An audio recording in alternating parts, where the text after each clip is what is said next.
আসসালামু আলাইকুম বন্ধুগণ, আশা করি ভালো আছেন, সুস্থ আছেন।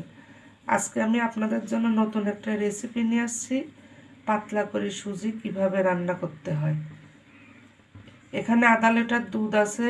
এখানে দুধের মধ্যে 4টা সাদা এলাচ দিয়ে দিছি। এখানে কোয়ার্টার চামচ লবণ আছে, লবণটা দুধের মধ্যে দিয়ে দিব। সুজি রান্না করলে অবশ্যই লবণ দিতে হবে, তাহলে খেতে মজা হবে। এবারে দিয়ে দেব চিনি। মিষ্টিটা আপনাদের পছন্দ মতো দিবেন, যে যেরকম খাবেন, বেশি খাইলে বেশি দিবেন, কম খাইলে কম দিবেন। এবারে আমি পরিমাণ মতো চিনি দিয়ে দিব। চিনিটা দিয়ে দিছি। এবারে ভালোভাবে দুধটা বলক তুলে নিব।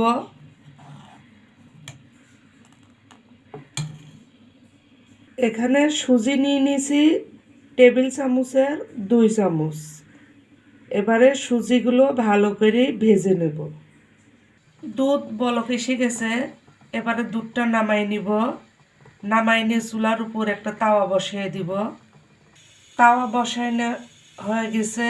তাওয়াটা গরম হওয়া পর্যন্ত অপেক্ষা করব।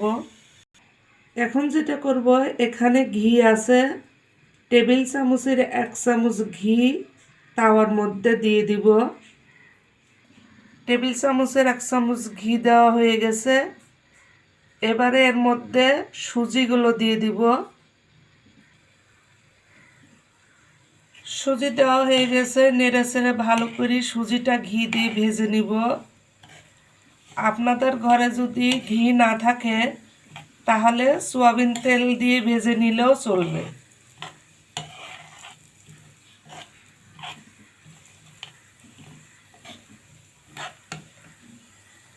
সুজি ভালোভাবে ভেজে নেওয়া হয়ে গেছে।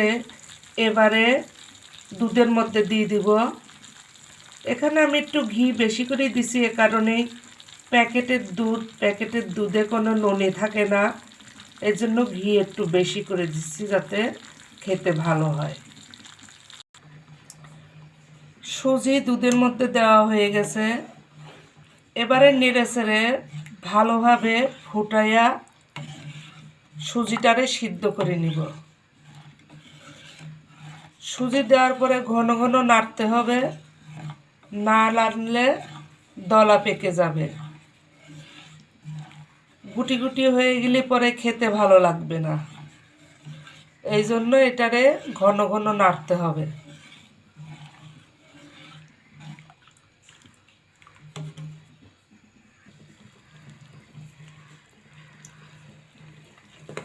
সুজি উতলানো শুরু হয়ে গেছে, দেখেন ঘন হয়ে আসছে।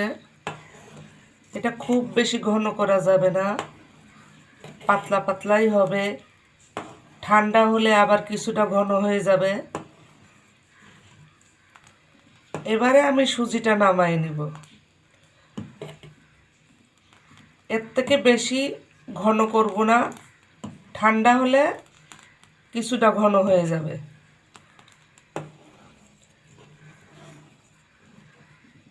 হয়ে গেছে, এবার আমি নামাই নিব।